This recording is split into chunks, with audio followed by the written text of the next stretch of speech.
The morning of October 15th dawned crisp and golden over Ravenshollow Manor, the ancestral seat of the Ashworth family, where 200 of England's finest had gathered to witness what society columnists would later call the wedding of the decade. Lady Vivian Ashworth, radiant in her grandmother's Brussels lace and the famous Ashworth sapphires, had just hours before pledged her troth to Captain Reginald Thornfield, a decorated war hero whose modest fortune was more than compensated by his impeccable lineage and distinguished service record. The reception had unfolded with the precision of a military operation orchestrated by Mrs. Pemberton, the formidable housekeeper whose 30 years of service had taught her to anticipate every social nuance. The champagne flowed like liquid gold, the orchestra played with celestial harmony, and the bride had been the very picture of happiness as she moved through the receiving line, accepting congratulations with that particular grace that marked her breeding.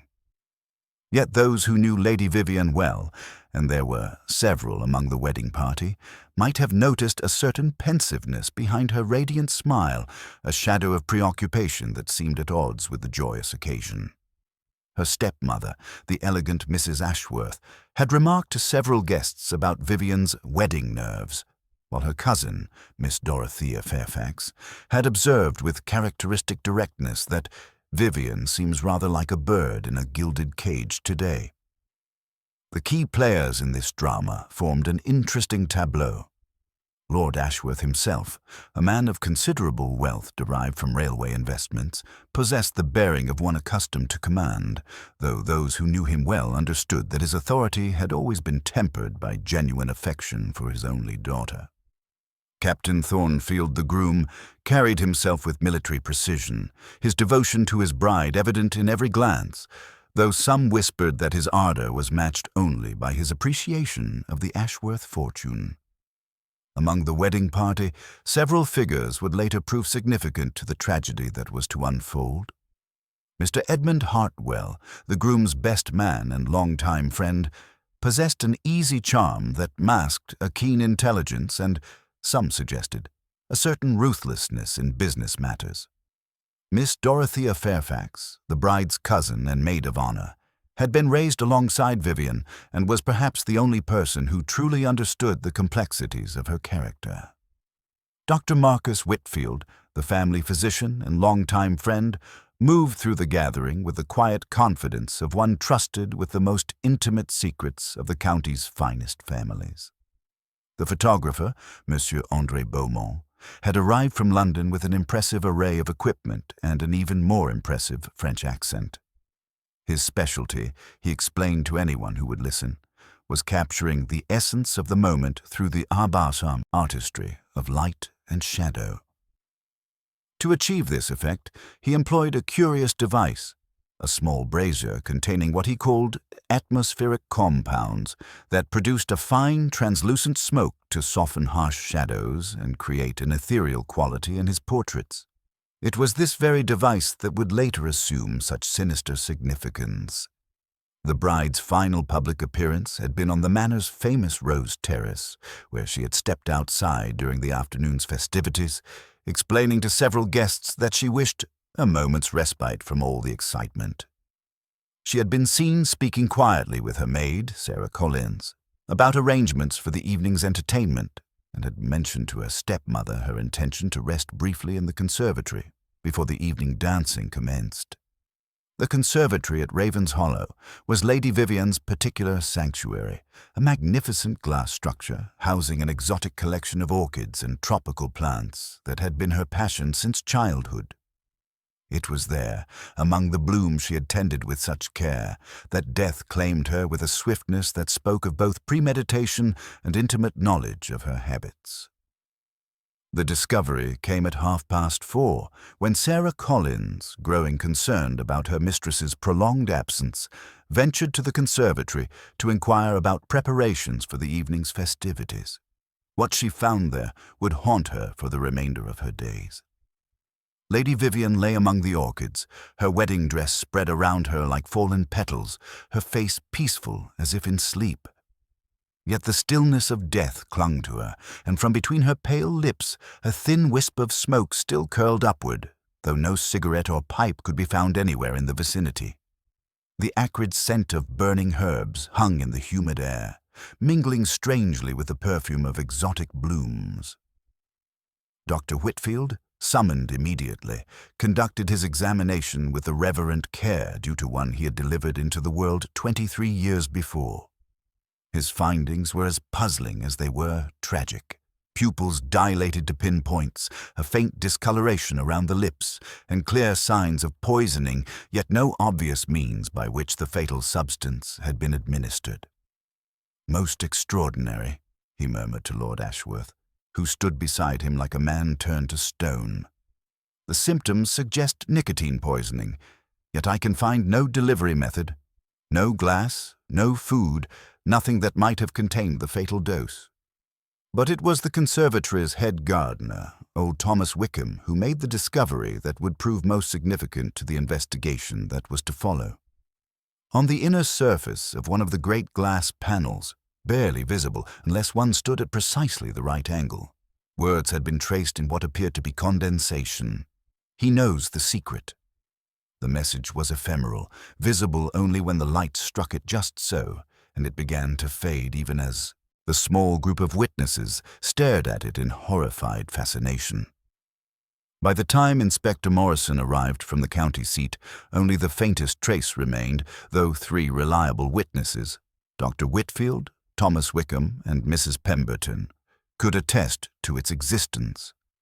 Inspector Morrison, a competent man whose experience with rural crime had not prepared him for murder among the aristocracy, found himself facing a puzzle of extraordinary complexity.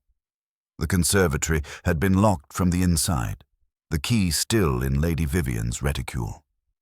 No one had been seen entering or leaving the glass structure during the crucial period, yet somehow poison had been administered with a precision that suggested both intimate knowledge of the victim's habits and access to exotic substances not readily available to the general public.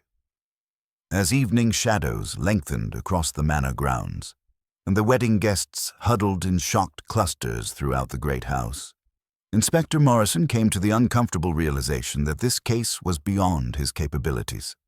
The social standing of those involved, the complexity of the crime, and the complete absence of obvious evidence all pointed toward the need for assistance from London, from someone whose reputation for solving the impossible was matched only by his discretion in matters involving the highest levels of society. It was Lord Ashworth himself who suggested the solution, his voice heavy with grief but steady with resolve. "Inspector, I believe this matter requires the attention of that Belgian gentleman whose methods are so highly regarded by Scotland Yard. I shall send a telegram immediately." The reply came within hours, brief but characteristically precise. "Arrive tomorrow morning, stop. Preserve scene, exactly, stop. Interview no one further, stop. Poirot." As night fell over Ravenshollow Manor, the great house settled into an uneasy quiet, its corridors filled with whispered conversations and fearful glances. Somewhere within those ancient walls walked a murderer whose ingenuity was matched only by their ruthlessness. A killer who had turned a day of celebration into a tableau of death, leaving behind only the mystery of a bride who had spoken her final words not in voice, but in smoke. The stage was set for the arrival of Hercule Poirot, and with him the methodical unraveling of a crime that would test even his legendary powers of deduction. The morning train from London arrived with characteristic punctuality, releasing a cloud of steam that momentarily obscured the platform before revealing the diminutive figure of Hercule Poirot. Inspector Morrison, who had come to meet him, found himself unconsciously straightening his uniform under the Belgian detective's appraising gaze. Even after the journey, Poirot's appearance remained immaculate. His waxed mustache perfectly symmetrical, his patent leather shoes gleaming, and his walking stick held at precisely the correct angle. "Inspector Morrison, n'est-ce pas?" Poirot's greeting carried the faintest trace of accent, lending gravity to each precisely chosen word. You have done well to preserve the scene, I trust. Nothing has been disturbed since yesterday evening? Nothing, sir. The conservatory remains exactly as we found it, and I've stationed Constable Harris at the door. Lord Ashworth insisted no one leave until you'd had a chance to speak with them. As their carriage wound through the countryside toward Ravenshollow Manor, Poirot listened intently while Morrison recounted the previous day's events. The detective's grey eyes remained fixed on the passing landscape, but his attention was wholly focused on each detail. The manor appeared through the trees like something from a Gothic novel, its ancient stones mellowed by centuries of English weather, though now shrouded in an atmosphere of tragedy that seemed to cling to its very walls. Lord Ashworth met them in the great hall, a man aged years in a single day.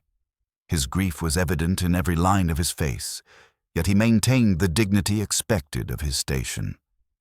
"Monsieur Poirot, I cannot express how grateful I am that you've come. This tragedy has shattered our family, and I fear the circumstances are beyond ordinary comprehension.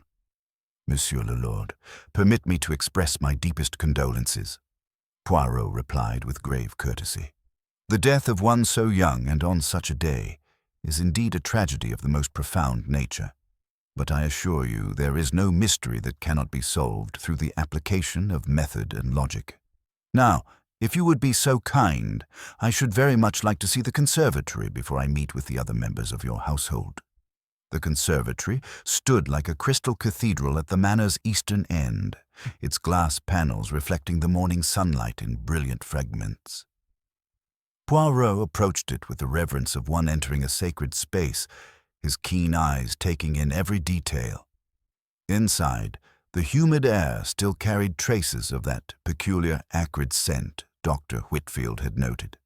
He moved among the exotic plants with careful steps, his gaze cataloguing each orchid, each carefully tended bloom. "Here," Poirot murmured, kneeling beside a particularly striking purple orchid. "We see the passion of the victim. These plants, they do not tend themselves, no. They require daily attention, intimate knowledge, constant care." Thomas Wickham, the head gardener, who had been waiting respectfully near the entrance, nodded eagerly. "Every morning after breakfast, sir, regular as clockwork she was, had a particular fondness for the rare specimens in this corner." Poirot examined the glass panel where the mysterious message had appeared, touching the frame with a gloved finger.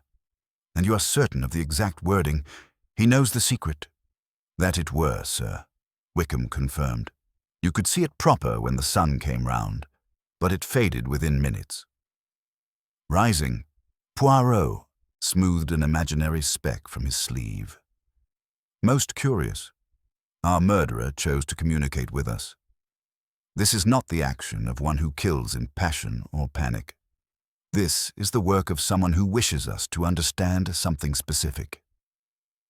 Dr. Whitfield, summoned to the conservatory, arrived with the measured tread of one accustomed to scenes of death. The symptoms were unmistakable: nicotine poisoning. Yet I found no delivery method, no glass, no food, nothing that might have contained the fatal dose. And the smoke that Mademoiselle Collins observed? Most peculiar. Not tobacco smoke, certainly. Something harsher, more medicinal in nature. Poirot's attention turned to the photographer's equipment, which Inspector Morrison had secured in the library. Monsieur André Beaumont rose with theatrical melancholy as they entered, his dark hair falling into his eyes. "Ah, Monsieur Poirot, this tragedy, it breaks the heart." Poirot's glance passed over the polished cameras to the small iron braziers with its residue of grey grains. The faint medicinal tang that clung to it was unmistakable. "You will forgive me if, until my inquiries are complete, this device is not employed." "But of course," Beaumont spread his hands dramatically, "art must wait upon grief." The remaining wedding party had gathered in the morning room, a collection of individuals bound together by tragedy and growing suspicion. Captain Thornfield stood rigidly at the window, his military bearing barely containing his grief. Miss Dorothea Fairfax watched everyone with frank, anxious eyes, while Mr. Edmund Hartwell maintained his characteristic composure despite the circumstances. Mrs. Ashworth sat with chilling dignity, and Mrs. Pemberton hovered nearby with the protective instincts of long service.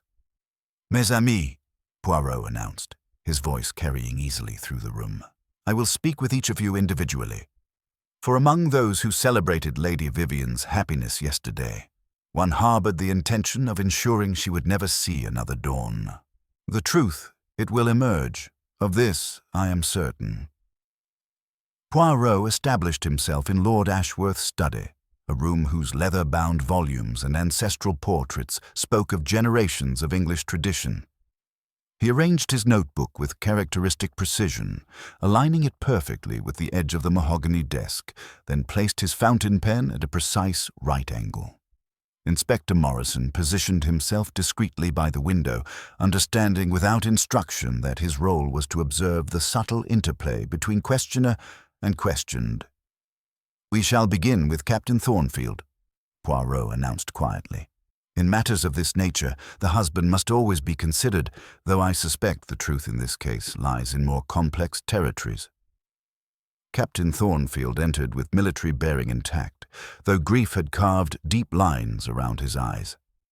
He seated himself with the controlled movements of a man holding himself together through sheer force of will, his hands clasped tightly in his lap. "Captain, you have my deepest sympathy," Poirot began with genuine gentleness. "I understand this questioning is painful, but we must discover who has taken from you your beloved wife." "Ask whatever you must," Thornfield replied, his voice steady despite the emotion beneath. "I'll do anything to see her murderer brought to justice." "Bon, tell me, if you please, of your last conversation with Lady Vivian." Thornfield's composure wavered slightly. "It was during the reception, around 3 o'clock. She seemed troubled about something, distracted. When I asked what was wrong, she said she needed to speak with me privately after the evening festivities.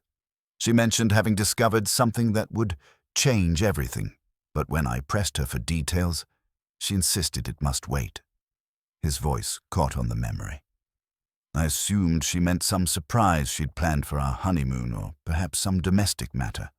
I never imagined these words exactly, change everything." Poirot's grey eyes sharpened with interest. "Yes, precisely those words. Vivian could be quite dramatic about small things, but there was something different in her manner yesterday. More serious, almost frightened." Sarah Collins, summoned next, perched nervously on the edge of her chair, her eyes still red-rimmed from weeping. The young maid twisted her handkerchief as she recounted the terrible discovery, but Poirot's gentle questioning soon drew out more significant details. "Mademoiselle Collins, you knew Lady Vivian's habits well. This retreat to the conservatory, it was customary?" "Oh yes, sir, everyone knew. When she felt overwhelmed by company, she would always go there for solitude. She carried the only key in her reticule. It was her special sanctuary." Sarah's voice dropped to a whisper. "But lately, sir, she'd been different. Quiet, preoccupied. Sometimes I'd find her staring out the window for long periods, and when letters arrived, she would become very withdrawn." "Letters from whom, mademoiselle?" "I cannot say, sir. She never confided in me about them, but they seemed to bring her no joy. Quite the opposite, in fact. Miss Dorothea Fairfax proved more forthcoming when her turn came, though her frankness carried a sharp edge of concern. She settled into her chair with the direct manner of one accustomed to speaking her mind. "Vivian was my dearest friend," she began without preamble. "But she'd been acting strangely for weeks before the wedding, secretive, almost furtive at times. I caught her burning papers in her fireplace several times. When I asked about it, she claimed they were old correspondence, but Vivian was never one for such dramatic gestures. And yesterday, mademoiselle, during the reception, she pulled me aside around 2:30 and asked the most peculiar question. She wanted to know if I thought people could truly change their fundamental nature, or if we're all doomed to repeat the patterns of our past." Dorothea's voice dropped ominously. Then she said something that chills me now. Some secrets are too dangerous to keep, but too terrible to reveal. Dr. Whitfield, when summoned, brought with him the measured authority of long medical practice. His revelation, however, would prove to transform Poirot's entire understanding of the case. "I've known Vivian since birth," he began with evident sorrow. "Delivered her myself, in fact. A spirited child who grew into a thoughtful young woman, though lately she'd been consulting me about matters of a rather unusual nature." Poirot leaned forward with keen interest. "Medical matters, Doctor?" "Not precisely. She'd been asking theoretical questions about various poisons, their effects, detection methods, antidotes. She claimed it was research for a novel she was writing, but Vivian had never shown literary inclinations before." Dr. Whitfield's expression grew troubled.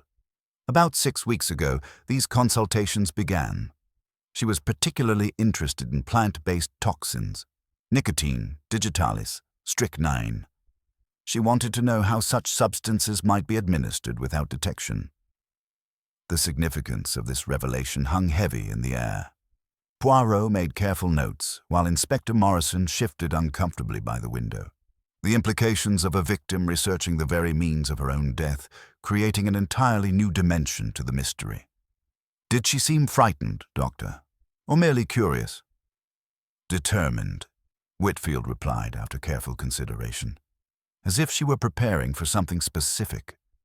"I fear now that she may have been anticipating the very danger that ultimately claimed her life." As the doctor departed, Poirot sat in contemplative silence, his fingers steepled before him. The case had taken an extraordinary turn. A bride who researched poisons weeks before her wedding day death, who spoke of dangerous secrets and spoke cryptically of things that would change everything. The mystery was deepening in ways that even his experienced mind found fascinating and troubling in equal measure. The weight of Dr. Whitfield's revelation settled over the study like morning fog. A bride who had researched the very means of her own death presented a puzzle that transformed every subsequent interview. Poirot arranged his notes with characteristic precision, his grey eyes reflecting the complexity of a case that grew more intricate with each passing hour. Edmund Hartwell entered with the confident bearing of a successful businessman, his tailored suit impeccable, his manner suggesting complete composure despite the tragic circumstances. Yet Poirot's trained eye detected subtle signs of tension, a slight rigidity in the shoulders, fingers that moved restlessly against his trouser leg. "Mr. Hartwell, you were Captain Thornfield's closest friend and best man," Poirot began, his tone conversational, yet probing. "Tell me, what was your impression of Lady Vivian in recent weeks?" "Vivian had always been rather intense," Hartwell replied smoothly, though his eyes flickered momentarily away from Poirot's steady gaze. "But I noticed she seemed particularly preoccupied during the engagement period. She asked odd questions about Reginald's military service, particularly his time in India. Details about native customs and local medicines that struck me as unusual interests for a bride-to-be." "And your own relationship with Lady Vivian?" A pause, barely perceptible but significant to Poirot's experienced perception. "Strictly friendship, of course. Vivian was a beautiful woman. Any man would have been charmed by her, but my loyalty was entirely to Reginald." The denial came perhaps too quickly, too emphatically. "During yesterday's reception, did you observe anything unusual?" "I encountered her on the terrace around 3 o'clock. She seemed agitated, mentioned having an urgent matter to attend to. When I asked if I could assist, she declined rather abruptly." Hartwell's composure cracked slightly. "I should have pressed her, perhaps if I had—" Inspector Morrison, who had remained silent by the window, suddenly straightened as a constable appeared at the door with a wooden case. "The photographer's equipment, sir, as you requested." Poirot examined the contents with meticulous care. Cameras, glass plates, and most significantly, a small brazier containing grey residue and a corked vial filled with amber liquid.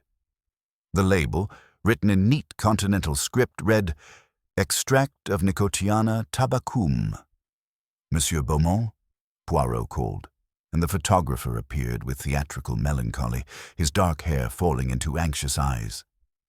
This substance in your equipment, you will explain its purpose? For atmospheric effects in portraiture, Beaumont replied, his accent thickening with nervousness. A few drops burned with herbs create a soft, ethereal quality in photographs. It is completely harmless when properly diluted. Yet this concentration would be lethal if administered directly. Beaumont's face paled. Mais oui, but I would never. The very suggestion is monstrous. Mrs. Ashworth entered next, her black mourning dress emphasizing her aristocratic features. She carried herself with regal composure, though Poirot detected underlying tension in the careful way she arranged herself in the chair. Madame Ashworth, as Lady Vivian's stepmother, you observed her daily habits. Were there changes in her behavior recently? Vivian had always been headstrong, Mrs. Ashworth replied with cool precision. But in recent months, she became increasingly secretive. She received mysterious correspondence that seemed to distress her greatly, letters without postmarks, delivered by private messenger.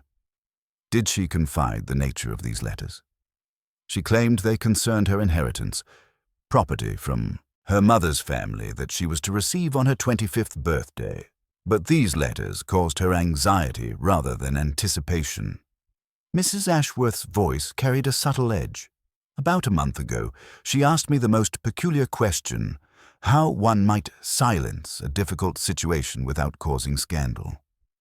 This revelation struck the room like a thunderclap. Poirot leaned forward with keen interest. Her exact words, madame. Precisely those. I told her such thoughts were unseemly, that she should dismiss them from her mind. I assumed she was indulging in some fanciful notion from those sensational novels she occasionally read. As Mrs. Ashworth departed, Poirot sat in contemplative silence, his fingers steepled before him. The case had revealed layers of complexity that transformed a simple murder into something far more sinister. A bride who researched poisons, received threatening letters, spoke of dangerous secrets, and inquired about silencing difficult situations. Yet who died, locked in her own sanctuary? "Inspector," Poirot said finally, his voice carrying quiet authority, "we must examine Lady Vivian's correspondence most carefully, and I believe we shall find that our victim was not merely the target of murder, but perhaps the architect of something far more complex than we have yet imagined." The afternoon shadows lengthened across the study as the true nature of the mystery began to emerge. A web of secrets, deception, and carefully laid plans that would challenge even Poirot's legendary powers of deduction. The implications of Dr. Whitfield's revelation weighed heavily upon the investigation, as Poirot requested immediate access to Lady Vivian's private chambers. Mrs. Pemberton, the stalwart housekeeper, led them through the manor's corridors with the solemnity befitting such tragic circumstances, her keys jangling softly against the silence that had settled over Ravenshollow like a shroud. Lady Vivian's suite reflected her refined sensibilities. Delicate watercolors adorned the walls, while fresh orchids from her beloved conservatory still graced the writing desk by the window. Poirot approached the mahogany escritoire with characteristic reverence, noting its brass lock and the careful arrangement of correspondence upon its surface. "The key, if you please," he requested gently, and Sarah Collins produced it with trembling fingers, her loyalty to her mistress extending beyond death itself. The desk's contents proved revelatory in ways that transformed the entire complexion of the case. Beneath neat stacks of social correspondence lay a collection of letters that chilled the blood, unmarked envelopes containing messages written in an educated but anonymous hand. Poirot examined each document with meticulous care, his grey eyes absorbing every detail. The first letter, dated 6 weeks prior, contained a threat that explained much. "Your inquiries have been noted. Certain family secrets are best left undisturbed. Discontinue your research or face consequences that extend beyond mere embarrassment." Subsequent letters grew increasingly menacing, culminating in a final message delivered just days before the wedding. Your time grows short. The truth about your mother's origins will destroy everything you hold dear, unless you comply with our demands. Blackmail, Inspector Morrison observed grimly. But what secret could warrant such extreme measures? Poirot continued his examination, discovering beneath the desk's blotter a partially burnt sheet of paper, its edges crumbling to ash. Against the light, fragments remained legible. Atmospheric effects in the conservatory. The photographer's technique. Smoke will create the perfect, and in the margin, clearly visible, the name Beaumont. Mon Dieu, Poirot murmured, studying the convenient evidence with growing suspicion. How fortuitous that our victim should leave such clear indication of her murderer's identity. At that moment, young Timothy, a footman barely out of his teens, appeared at the door with Constable Harris, his face pale with the weight of sudden recollection. "Begging your pardon, sir, but I've remembered something important about yesterday afternoon." The lad's testimony proved damning for the photographer. "I was fetching champagne glasses around 3 o'clock when I saw Monsieur Beaumont near the conservatory entrance. He was speaking quite animatedly with Lady Vivian, and he carried his little brazier. She seemed distressed, sir. Then they entered together, and the door closed behind them." Inspector Morrison's satisfaction was evident. That places Beaumont at the scene with both victim and weapon at the crucial time. Combined with the note bearing his name and the nicotine extract in his possession, I'd say we have our murderer. When confronted with this evidence, Beaumont's theatrical composure crumbled entirely. "It is monstrous," he protested, his accent thickening with desperation. "I spoke with the lady, yes, but I did not enter the conservatory. I was occupied with group portraits on the terrace. Many witnesses can attest to this." Yet the evidence seemed overwhelming. The photographer possessed the murder weapon, had been seen with the victim at the crucial moment, and his name appeared in her final notes. Inspector Morrison prepared to make his arrest with the satisfaction of a case well solved. Poirot, however, remained troubled by the investigation's convenient resolution. Standing before the fireplace in Lady Vivian's chamber, he observed the fine ash of recently burned papers, noting traces of deep purple sealing wax among the remains. The victim had destroyed correspondence she deemed too dangerous to preserve, yet had conveniently left evidence implicating her murderer. "Inspector," he said quietly as Beaumont was led away in custody, "there are aspects of this case that do not satisfy my little grey cells. This evidence against Monsieur Beaumont, it presents itself with a neatness that troubles me greatly. A victim who researches poisons for weeks, receives threatening letters, speaks of dangerous secrets, yet dies by means so obviously connected to one particular suspect." Morrison frowned. "You cannot deny the logic of the evidence." "I rarely deny logic," Poirot replied thoughtfully, "but I question its premises. If one wished to kill with nicotine vapor, the method would require precise concentration and controlled delivery. The conservatory's humid atmosphere would disperse such vapors quickly, yet our victim died with smoke still upon her lips, suggesting intimate, deliberate administration rather than atmospheric poisoning." As evening shadows lengthened across the manor grounds, Poirot sensed the true complexity of the case beginning to emerge. Someone had orchestrated Lady Vivian's death with careful attention to misdirection, using her own research and the photographer's equipment to create a false trail. The real murderer remained hidden among the wedding party, protected by an elaborate deception that had nearly succeeded in its deadly purpose. The arrest of Monsieur Beaumont proceeded with Inspector Morrison's satisfaction, yet Poirot observed the proceedings with growing unease. As the photographer was led away, protesting his innocence, the Belgian detective's grey eyes reflected a deep skepticism that experience had taught him to trust above convenient conclusions. "Inspector," Poirot said quietly as the handcuffs clicked shut, "we shall detain Monsieur Beaumont, but I urge caution before formal charges. Evidence that presents itself with such obliging clarity often conceals more than it reveals. Morrison bristled at the suggestion. The facts are incontrovertible. The nicotine extract, the footman's testimony placing him at the scene, the note bearing his name found among the victim's effects. Precisely my concern, Poirot replied, his fingers steepled in characteristic contemplation. Let us examine these facts with the precision they deserve. He summoned young Timothy once more, seating the nervous footman with paternal kindness. Under gentle but persistent questioning, the lad's testimony began to unravel like poorly woven cloth. You will tell me again, mon garçon, exactly what you witnessed. But this time, with absolute precision, where you stood, how long you observed, what called your attention away. Timothy's face flushed with embarrassment. I was carrying champagne glasses when I saw Monsieur Beaumont speaking with Lady Vivian near the conservatory door. They seemed to be in earnest conversation, and he carried his brazier. But then Mrs. Pemberton called for me from the dining room, and when I looked back I saw the door closing. I assumed they had entered together, but I didn't actually see them pass inside. Assumption is not observation, Poirot noted gently. Truth requires precision. Returning to the conservatory, Poirot conducted a meticulous examination of the glass panels and their mysterious message.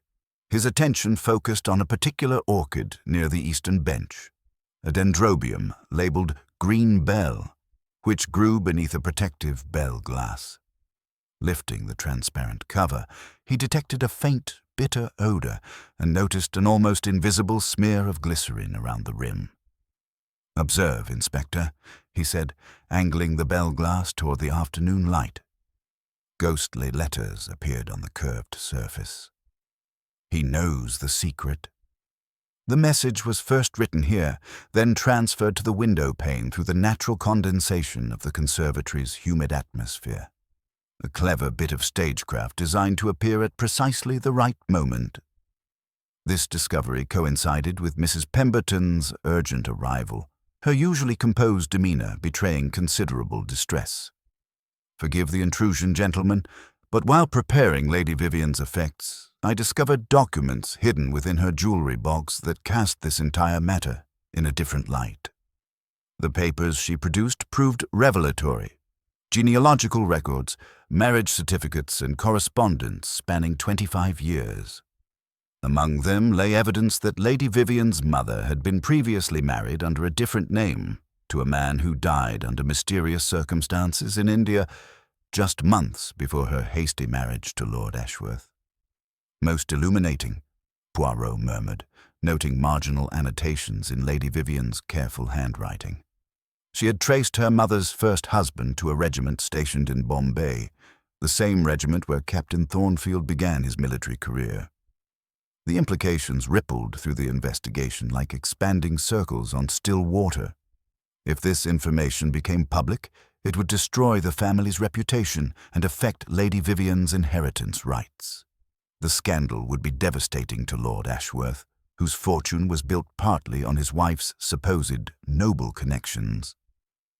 Dr. Whitfield, when questioned further about Lady Vivian's psychological state, provided additional insight that transformed their understanding of the victim herself. She spoke of her situation as a game, he revealed with evident discomfort. She wanted to understand the rules to win, she said. Her questions about poisons were strategic rather than fearful. She seemed to believe she held powerful cards but was uncertain how to play them. As evening shadows lengthened across the manor, tensions among the wedding party began to surface with increasing intensity. Captain Thornfield confronted Edmund Hartwell in the main hall, their usual friendship strained to breaking point by accusations and hidden knowledge. "You knew about Vivian's research and said nothing." Thornfield's military bearing barely contained his anguish. Hartwell's polished composure finally cracked. "I tried to dissuade her from pursuing such dangerous inquiries. Some secrets are better left buried, but she wouldn't listen." Poirot observed these confrontations with the patient intensity of a hunter sensing his quarry drawing near.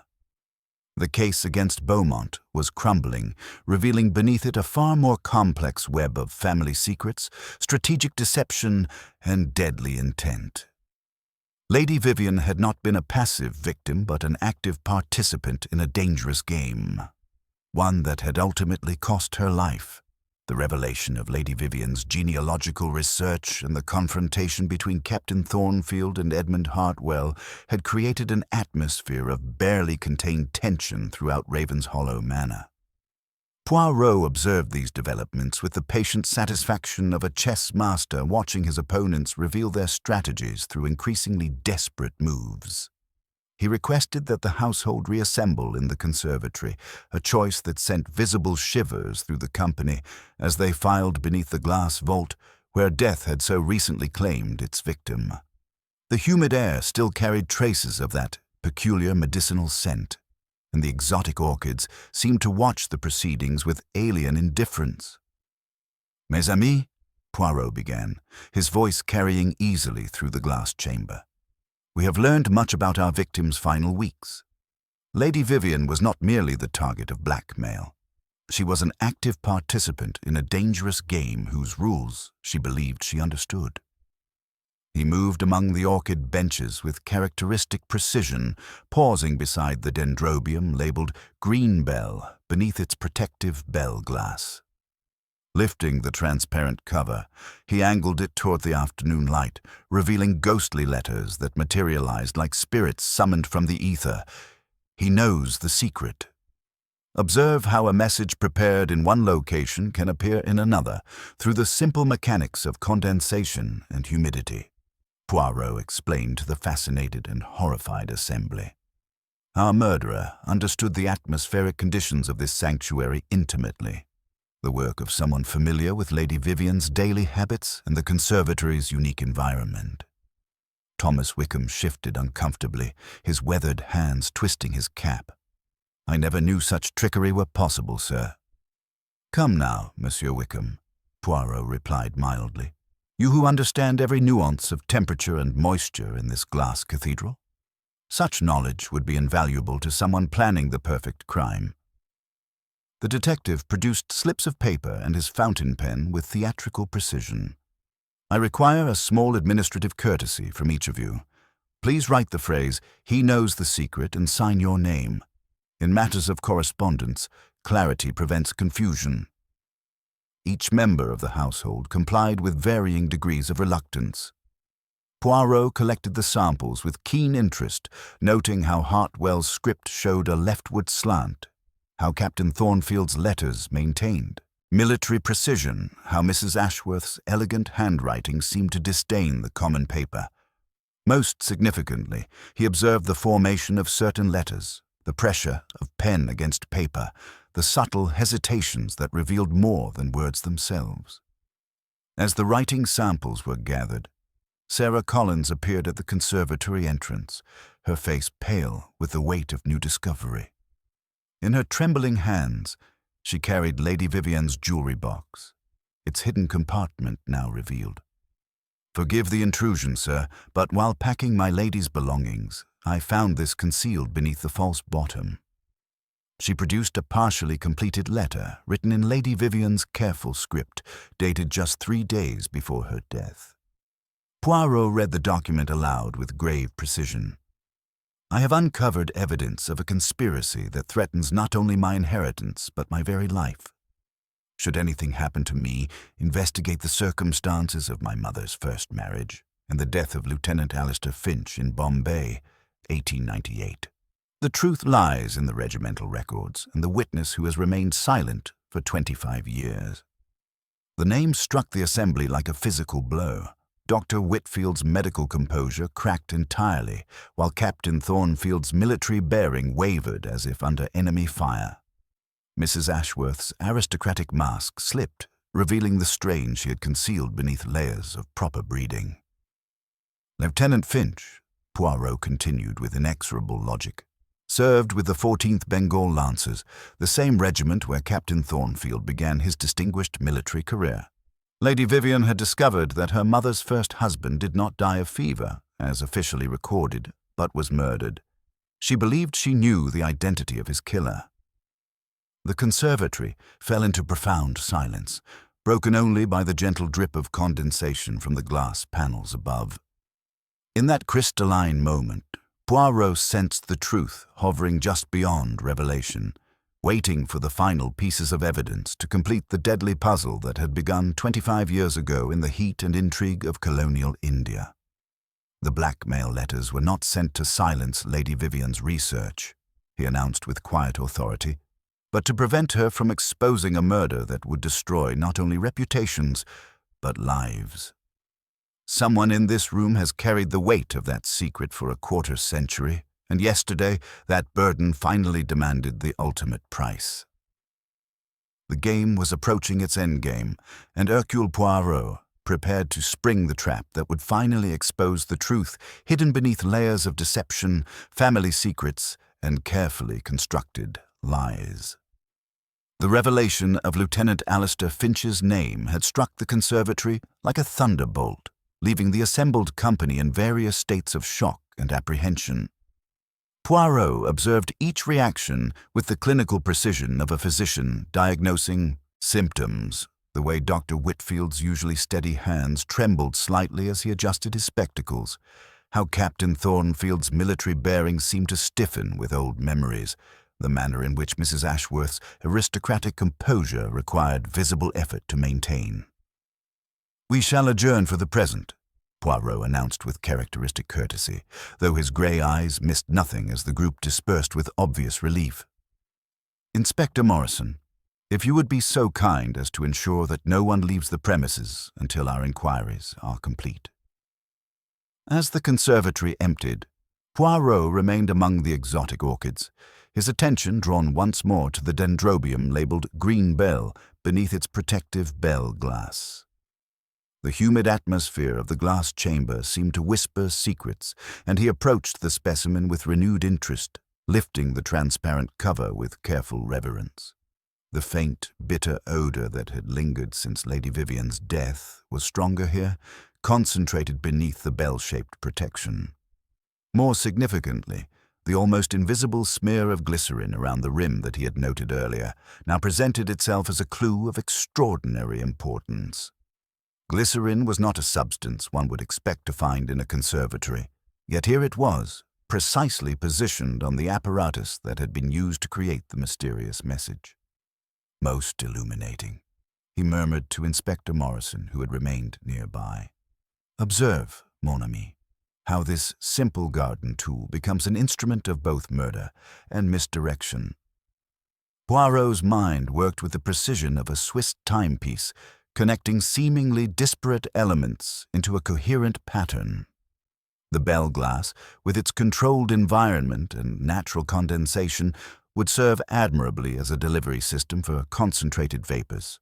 A few drops of highly concentrated nicotine extract, mixed with glycerin to control the rate of vaporization, could create a lethal atmosphere within the confined space.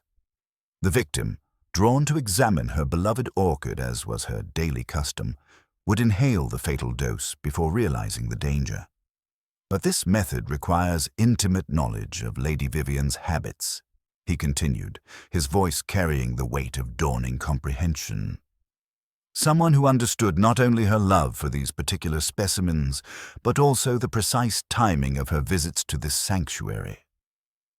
Returning to Lord Ashworth's study, Poirot spread his accumulated evidence across the mahogany desk with methodical precision.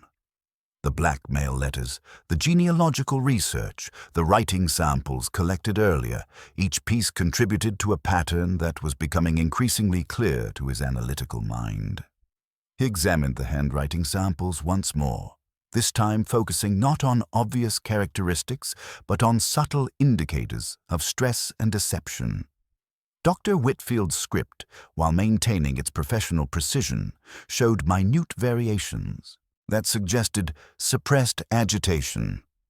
The formation of certain letters revealed a tremor that grief alone could not explain, and the pressure of pen against paper told its own story of barely controlled tension. The doctor's behavior throughout the investigation now assumed new significance. His immediate identification of nicotine poisoning, coupled with his expressed puzzlement over the delivery method, had seemed like professional competence. Now Poirot recognized it as something far more sinister, the performance of a man who knew exactly how the crime had been committed because he had committed it himself. Dr. Whitfield possessed every element necessary for the perfect murder. Intimate knowledge of Lady Vivian's habits and vulnerabilities, professional expertise in toxicology, and most crucially, unrestricted access to both the victim and the crime scene. His position as family physician provided the perfect cover for his presence at any time, and his medical authority would naturally deflect suspicion from his own pronouncements about the cause of death. The motive remained partially obscured, but Poirot sensed it was connected to the 25-year-old secret that Lady Vivian had been so determinedly pursuing. Perhaps Dr. Whitfield had been present in India during the events surrounding Lieutenant Finch's death. Or perhaps he possessed knowledge that would implicate him in the cover-up that had followed. Whatever the specific connection, it was significant enough to drive a respected physician to murder. As afternoon shadows lengthened across the study, Poirot felt the familiar satisfaction of a puzzle nearing completion. The hidden clue had revealed itself through careful observation and logical deduction, not dramatic revelation, but the quiet triumph of method over chaos. Dr. Whitfield had committed the perfect crime, or so he believed, but he had underestimated the power of systematic investigation. The time had come for the psychological game that would expose the truth. Poirot understood that direct confrontation would only result in denial and legal maneuvering.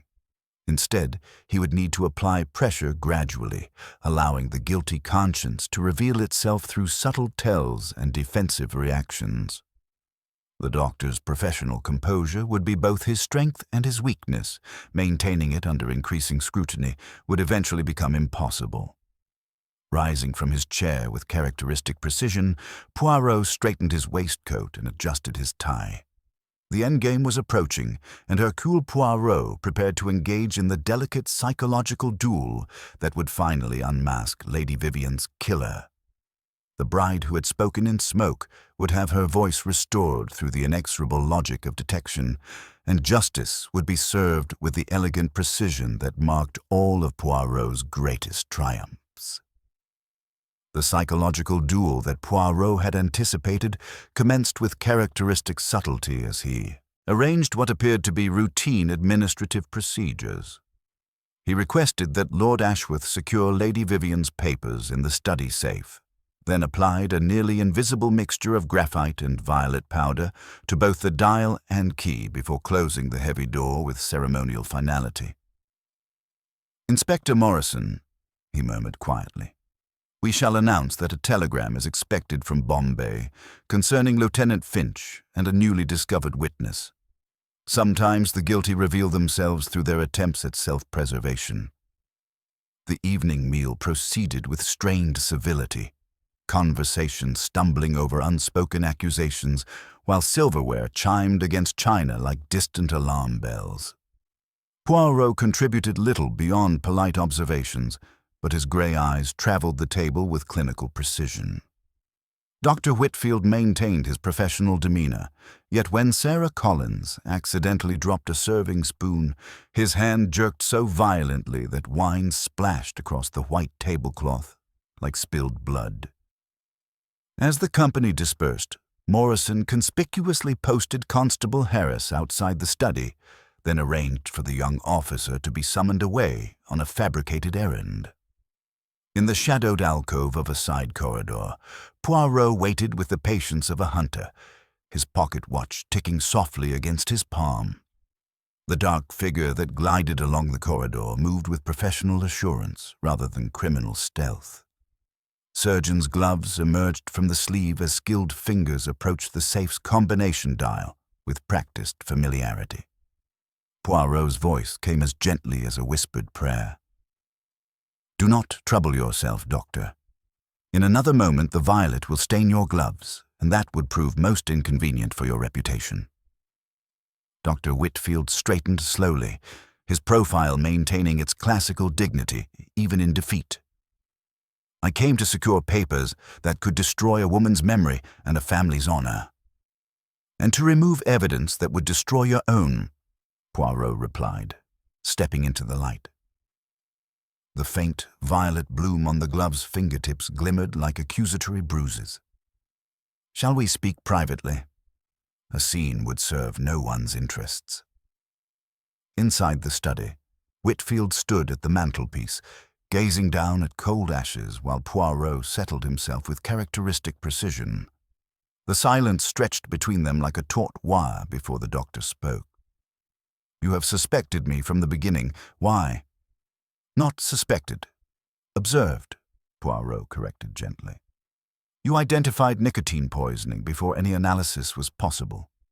You expressed puzzlement about the delivery method when it was not in your interest to direct attention to such specifics.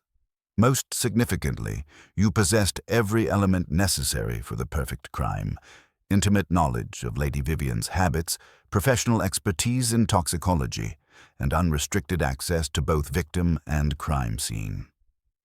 Poirot produced the evidence that Inspector Morrison had secured from Whitfield's medical bag: surgical gloves with microscopic nicotine residue, a syringe containing traces of glycerin, and detailed sketches of the conservatory's layout with particular attention to atmospheric conditions and air circulation patterns. The method was ingenious, Poirot continued with professional admiration. Concentrated nicotine extract mixed with glycerine to control vaporization rates, applied beneath the bell glass, covering Lady Vivian's favorite dendrobium. She would lift the protective cover during her daily examination of the specimen and inhale the fatal vapors in a confined space. Death would appear natural, mysterious, impossible to trace. Whitfield's carefully maintained composure finally showed cracks as the weight of evidence accumulated around him. You cannot prove I administered any poison. The conservatory was locked from inside.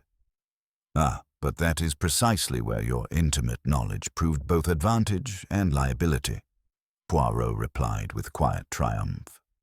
You understood that Lady Vivian's devotion to her orchids would draw her inevitably to the prepared trap. You calculated the timing to coincide with the wedding festivities when your presence would attract no suspicion. The doctor's hands trembled slightly as Poirot revealed the final piece, a fragment of medical notation found in the conservatory's soil, containing dosage calculations in Whitfield's unmistakable handwriting. The bride who spoke in smoke has found her voice at last, Poirot announced with grave satisfaction. Tomorrow we shall hear her complete testimony before the assembled company. The psychological game had reached its conclusion, and truth stood revealed through the inexorable logic of detection.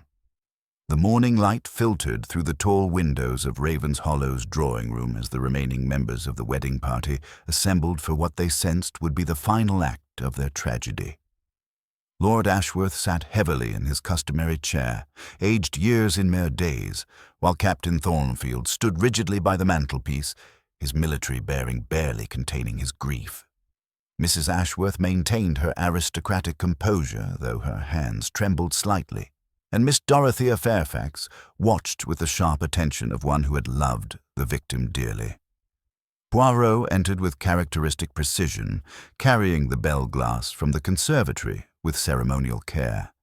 Inspector Morrison followed, leading a notably relieved Monsieur Beaumont, whose artistic temperament had barely survived his night in custody. Dr. Whitfield arrived last, his professional dignity intact, but his eyes betraying the strain of a man walking to his own execution. Mes amis, Poirot began, his voice carrying the authority of absolute certainty. Yesterday we pursued a path laid with considerable artistry. The photographer's equipment, the convenient evidence, the theatrical misdirection. But murder, true murder, is never so obliging in its revelations. He placed the bell glass upon the central table with deliberate ceremony. Lady Vivian did not die from atmospheric poisoning, as our murderer wished us to believe. She died because she lifted this protective cover, as was her daily custom, to tend to her beloved dendrobium. Beneath it, concentrated nicotine extract mixed with glycerin created a lethal pocket of vapor. One breath, and death came swiftly, Silently, inevitably. The assembled company stirred uneasily as the true horror of the method became clear. Poirot continued with inexorable logic. This technique required intimate knowledge, not merely of toxicology, but of Lady Vivian's precise habits, her devotion to that particular orchid, the timing of her daily visits to the conservatory. Who possessed such knowledge? Who had unrestricted access to both victim and crime scene? Who could identify nicotine poisoning with such remarkable speed while feigning puzzlement over the delivery method? His grey eyes settled upon Dr. Whitfield with the finality of a judge pronouncing sentence. "Doctor, you have carried a terrible burden for 25 years, the secret of Lieutenant Alistair Finch's death in Bombay, 1898. Not fever, as officially recorded, but murder. Lady Vivian's research had uncovered this truth, along with evidence of your presence as medical officer with the 14th Bengal Lancers." Whitfield's carefully maintained composure began to crack like ice under spring sun. His hands, those skilled instruments that had delivered life and now dealt death, trembled against his knees. "She offered you mercy," Poirot continued with quiet sadness. "Lady Vivian approached you not with threats, but with questions, seeking understanding rather than vengeance. She gave you until after her wedding to decide, voluntary confession or public revelation. Your response was to prepare her murder with the same clinical precision you once applied to healing. Inspector Morrison produced the evidence that had sealed the case. Surgical gloves bearing microscopic traces of nicotine and violet powder from the attempted safe robbery, a syringe containing glycerine residue, and most damning of all, dosage calculations written in Whitfield's unmistakable medical script, found among the conservatory's orchid soil. The message on the window was your final deception, Poirot explained, lifting the bell glass to demonstrate. Written first with glycerine on this curved surface, it transferred through condensation to appear mysteriously on the glass panel. He knows the secret, designed to implicate Beaumont while concealing your own guilt. Dr. Whitfield rose slowly, his professional dignity crumbling like ancient parchment. "She would have destroyed everything," he whispered, his voice carrying decades of suppressed guilt. "Her father's reputation, the families I'd served faithfully, all for a scandal from another century." "No," Poirot replied, with gentle firmness. "Lady Vivian sought justice, not destruction. She planned to reveal only enough to protect her inheritance and stop the blackmail that had terrorized her final weeks. Your panic transformed mercy into murder." As Inspector Morrison stepped forward with quiet authority, Whitfield's shoulders sagged in final defeat. The weight of 25 years of deception had finally crushed the man who had once sworn to do no harm. "The bride who spoke in smoke has found her voice at last," Poirot observed as the doctor was led away. "Truth, mes amis, like vapor, may be invisible for a time, but it cannot be contained forever. It will always rise to the surface, demanding recognition." In the silence that followed, justice had been served with the elegant precision that marked all of Poirot's greatest triumphs, though victory carried the bitter taste of lives destroyed by secrets that should have remained buried in the heat and dust of colonial India. The aftermath of Dr. Whitfield's arrest left Ravenshollow Manor shrouded in a silence more profound than grief, the quiet that follows the exposure of long-buried secrets. Yet Poirot, ever meticulous in his pursuit of complete truth, remained unsatisfied. In Lord Ashworth's study, he arranged the anonymous blackmail letters alongside the writing samples collected earlier, his grey eyes detecting patterns that others had missed. "Inspector Morrison," he announced with quiet authority, "our investigation is not yet complete. Dr. Whitfield committed murder, yes, but he did not write these threatening letters. Observe the handwriting, the leftward slant, the cramped word endings, the distinctive formation of certain letters. These characteristics belong to another hand entirely." Edmund Hartwell, summoned to the study, entered with his characteristic composure, though Poirot's trained eye detected the subtle signs of a man under considerable strain.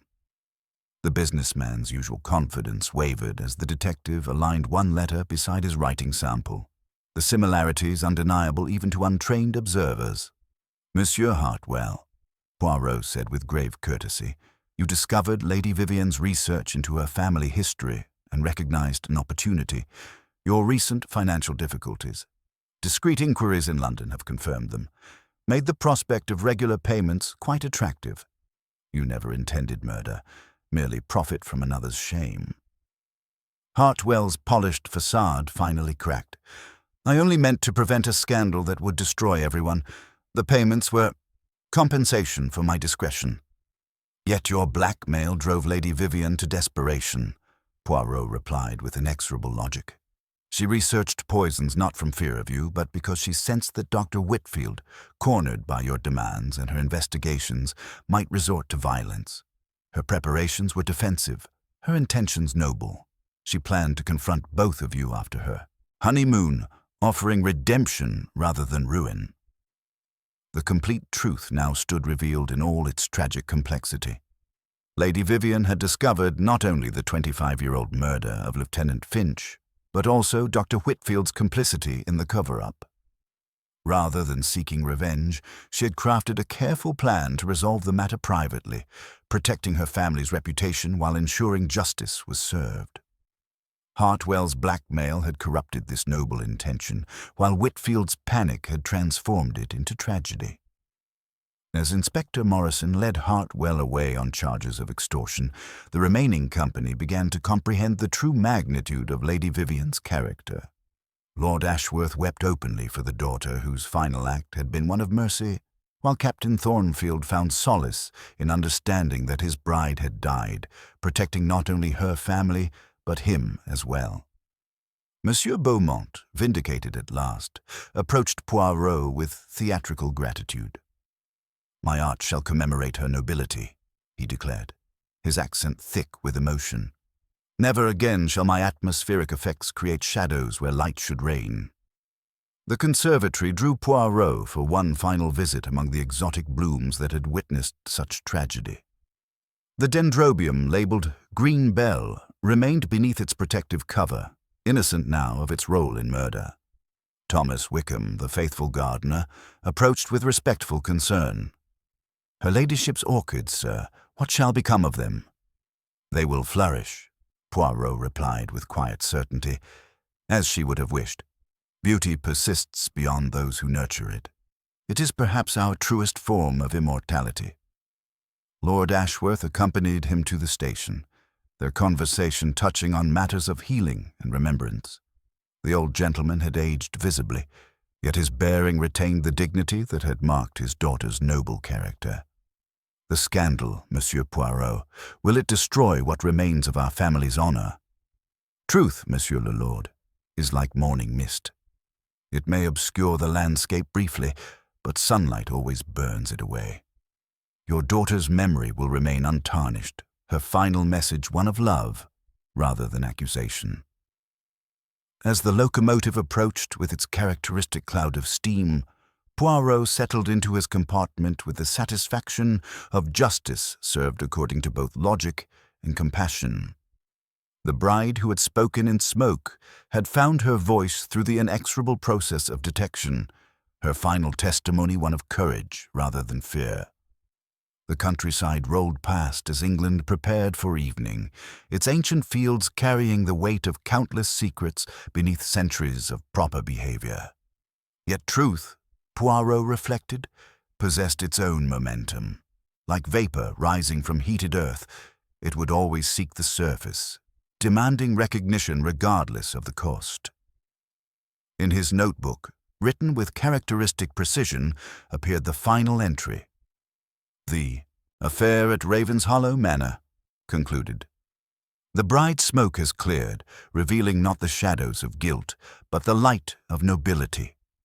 Even in death, Lady Vivian Ashworth spoke with the voice of justice.